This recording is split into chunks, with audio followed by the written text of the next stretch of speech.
पहले 3 अटेम्प्ट में असफल होना बहुत ज़्यादा डिमोटिवेटिंग, फ्रस्ट्रेटिंग, इनफैक्ट डिप्रेसिंग था।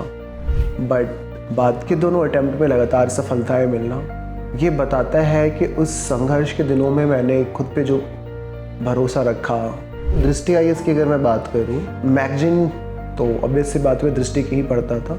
साथ ही दृष्टि के द्वारा जो प्रीलिम्स क्लियर करने के बाद मेंस मेंटरशिप प्रोग्राम चलाया जाता है अस्मिता के नाम से, उसमें दृष्टि के साथ मेरी भूमिका बहुत अहम रही। परसिवरेंस, पेशेंस जैसे मूल्य का अपने अंदर विकसित होना करना, ऐसे बहुत सारी चीज़ों को मैंने पाया। कभी जो ख्वाब था वो पा लिया मैंने, मगर जो खो गई वो चीज़ क्या थी। मेरा नाम रवि राज है, मैं बिहार के नवादा ज़िले से हूँ। मैंने graduation political science honours paper और हिस्ट्री ज्योग्राफी सब्सिडरी पेपर के साथ 2020 में एसआरएस कॉलेज नवादा से पूरा किया था। उसके बाद से मैंने सिविल सर्विसेज की तैयारी शुरू की, जहाँ पहले 3 अटैम्प्ट में तो कोई सफलता हाथ नहीं मिली। चौथे में 2024 वाले अटैम्प्ट में ऑल इंडिया रैंक 182 आया, जबकि 5वां अटैम्प्ट में मेरे को रैंक 20 मिला। इस सफ़र की पूरी जर्नी मुझे लगता है कि बहुत डिफ़िकल्ट रही, बट इसका अंत उतना ही खूबसूरत रहा, क्योंकि पहले 3 अटैम्प्ट में असफल होना बहुत ज़्यादा डिमोटिवेटिंग, फ्रस्ट्रेटिंग, इनफैक्ट डिप्रेसिंग था। बट बाद के दोनों अटैम्प्ट में लगातार सफलताएं मिलना ये बताता है कि उस संघर्ष के दिनों में मैंने खुद पे जो भरोसा रखा और जो मेरे पेरेंट्स का सहायता किसका सहयोग मुझे मिलता रहा, वो अल्टीमेटली बहुत अच्छा पे करके गया। नो डाउट जब हम यूपीएससी और आईएएस की बात सोचते हैं या आईएएस बनने की बात सोचते हैं, तो शुरू में तो जो हम जैसे कमज़ोर पृष्ठभूमि से लोग आते हैं वो एंथुजियाज़म में ज़्यादा सोचते हैं, इमोशन में ज़्यादा सोचते हैं। तो शुरू में तो बहुत डिफ़िकल्ट नहीं लगा, बट जैसे जैसे मेरी जर्नी की शुरुआत हुई, असफलताएं भी मिलने लगी कठिन मेहनत के बावजूद, तो ये काफ़ी डिफ़िकल्ट सा लगने लगा। बट इस तैयारी की जो सबसे अच्छी बात है कि एक सिंसियर तैयारी के बाद आपको खुद पे इतना भरोसा होता है कि अगर आईएएस या आईपीएस, आईएफएस, आईआरएस न भी बन पाए, तब भी कहीं ना कहीं बहुत बेहतर कर लेंगे। तो डिफ़िकल्ट होने के बावजूद खुद पे भरोसा होना मुझे लगता है कि इस जर्नी और इस तैयारी की सबसे अच्छी बात है। इनफैक्ट दृष्टि आईएएस की अगर मैं बात करूँ, मैगजीन तो ऑब्वियस सी बात में दृष्टि की ही पढ़ता था। साथ ही दृष्टि के द्वारा जो प्रीलिम्स क्लियर करने के बाद मेंस मेंटरशिप प्रोग्राम चलाया जाता है अस्मिता के नाम से, उसमें दृष्टि के साथ मेरी भूमिका बहुत अहम रही। और दोनों अटैम्प्ट्स जिसमें मुझे सफलता मिली, चौथे और 5वें, उसमें मैं दृष्टि में अस्मिता के साथ जुड़ा रहा। मुझे नहीं लगता है कि बाकियों की तुलना में मेरा तरीका बहुत ज़्यादा अलग था। एक चीज़ ये हो सकता है कि मैंने इम्प्लीमेंटेशन के पक्ष पे विशेष ध्यान दिया और slow and steady wins the race के सिद्धांत को ज़्यादा अपनाया। जहाँ तक बात है टाइम मैनेजमेंट की, तो मेरा तरीका ये था कि मैं किसी भी सब्जेक्ट को सबसे पहले अगर पढ़ रहा हूँ तो उसको पूरा कंप्लीट करता था, बजाय ये कि मैं एक साथ 2-3 सब्जेक्ट को पढूं। मैं एक बार में एक सब्जेक्ट को पढ़ा करता था। निश्चित रूप से थोड़ा ये टाइम टेकिंग होता था, मेरे लिए ये जर्नी और भी ज़्यादा लंबी रही, बट खुद पे विश्वास होना, समय के को अपने अधीन रखना बजाय समय के अधीन स्वयं को कर देना, ये मुझे लगता है मैंने ठीक से कर सका। सबसे आसान मुझे लगता है कि मेरे लिए इंटरव्यू काफ़ी आसान मुझे लगता है, क्योंकि एक वो ऐसा क्षेत्र है, एक ऐसा चरण है जिसमें मैं खुद को थोड़ा सहज महसूस करता हूँ। और विशेष करके इस कारण से क्योंकि इंटरव्यू बेसिकली आप खुद के बारे वहाँ पे बोर्ड मेंबर को बता रहे होते हैं, और मुझे लगता है कि कोई भी इंसान जो अवेयर थोड़ा है वो सेल्फ अवेयर भी होता है, खुद को तो जानता ही है, तो उसके लिए बहुत ज़्यादा एक्स्ट्रा एफर्ट्स नहीं करने होते हैं अगर आप इंटरव्यू में ईमानदारी से इंटरव्यू देना चाहते हो।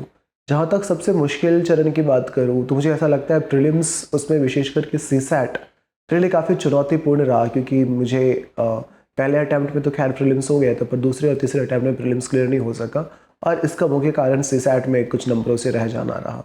तो उसमें जो मैथ्स या रीजनिंग के पार्ट थे वो काफ़ी डिफ़िकल्ट लगा, बट तैयारी के दौरान मैंने ये पाया कि अगर उसको ठीक से टैकल किया जाए तो सीसैट भी बहुत डिफ़िकल्ट नहीं रहता है। और फॉर्चुनेटली मैंने अपने दोनों अटैम्प्ट जिसमें मुझे सफलता मिली, चौथे और 5वें, और इनफैक्ट पहला अटैम्प्ट जिसमें मेरा प्रीलिम्स क्लियर हुआ था, उसमें भी मैंने सीसैट को सिर्फ और सिर्फ मैथ्स और रीजनिंग के बेस पे क्लियर किया था, जो मुझे ये बताता है या जो जिससे ये समझ में आता है कि अगर सही स्ट्रैटेजी हो, सही मेहनत हो, तो सीसैट जैसा कोई भी चरण जो हमें काफ़ी डिफ़िकल्ट लगता है वो बहुत डिफ़िकल्ट एग्जैक्टली रह नहीं जाता है। एक बड़ी अच्छी लाइन है कि कभी जो ख्वाब था वो पा लिया मैंने, मगर जो खो गई वो चीज़ क्या थी। तो निश्चित रूप से बहुत सारी चीज़ों को मैंने पाया, जिसमें बहुत मेहनत के बाद सफलता का मिलना, परसिवरेंस, पेशेंस जैसे मूल्य का अपने अंदर विकसित होना करना, ऐसे बहुत सारी चीज़ों को मैंने पाया। जहाँ तक खोने की बात है तो मुझे नहीं लगता है कि मैंने ऐसा कुछ खास खोया है जिसको मैं यहाँ पे ज़िक्र करूँ। बट जिस एज में आमतौर पे लोग बहुत सारे अदर एक्टिविटीज़ में पार्टिसिपेट करते हैं, उस उम्र में मैंने पढ़ाई पे विशेष ध्यान दिया। बट इसको मैं खोने से ज़्यादा अपनी लाइफ का एक तरीका मानता हूँ। निश्चित रूप से गाइडेंस का रोल तो होता है। वो गाइडेंस किसी भी तरीके का हो सकता है। हमारे सीनियर हो सकते हैं, हमारे फ्रेंड्स हो सकते हैं, या कोई कोचिंग हो सकती है। जहाँ तक शुरुआत करने की बात है तैयार प्रिपरेशन की, तो आई वुड सजेस्ट कि सबसे पहले हमें खुद पे काम करने की ज़रूरत है। खुद की पर्सनैलिटी को डेवलप करने की ज़रूरत है। इसके लिए हम अलग अलग पर्सनैलिटी के अलग अलग एस्पेक्ट पे ध्यान दें। साथ ही हमें एनसीईआरटी से शुरू करनी चाहिए और राइटिंग प्रैक्टिस भी एट द सेम टाइम करते रहनी चाहिए। स्मिता या मेंटरशिप की जो एक अच्छी चीज़ है कि ये लिखने के लिए पर्याप्त अवसर देता है। आपके पास बहुत सारे अपॉर्चुनिटीज़ मिलते हैं आंसर राइटिंग के लिए, और अल्टीमेटली एग्ज़ाम में आंसर राइटिंग काफ़ी मैटर करता है। तो आप अगर इस पॉइंट ऑफ व्यू से स्मिता का कोई भी व्यक्ति इस्तेमाल करता है, इसको अपॉर्चुनिटी के रूप में देखता है, तो आई फील कि ये काफ़ी यूज़फुल होगा। दृष्टि के द्वारा स्मिता के तहत जो कुछ भी किया जा रहा है वो निश्चित रूप से काफ़ी अच्छा है। एफर्ट्स अच्छे किए जा रहे हैं एंड होपफुली कि विकास सर के मार्गदर्शन में रिजल्ट्स धीरे धीरे और बेहतर होगा। पूरी जर्नी काफ़ी लंबी होती है, कई समस्याएं आती हैं, कई चीज़ें अच्छी भी मिलती हैं।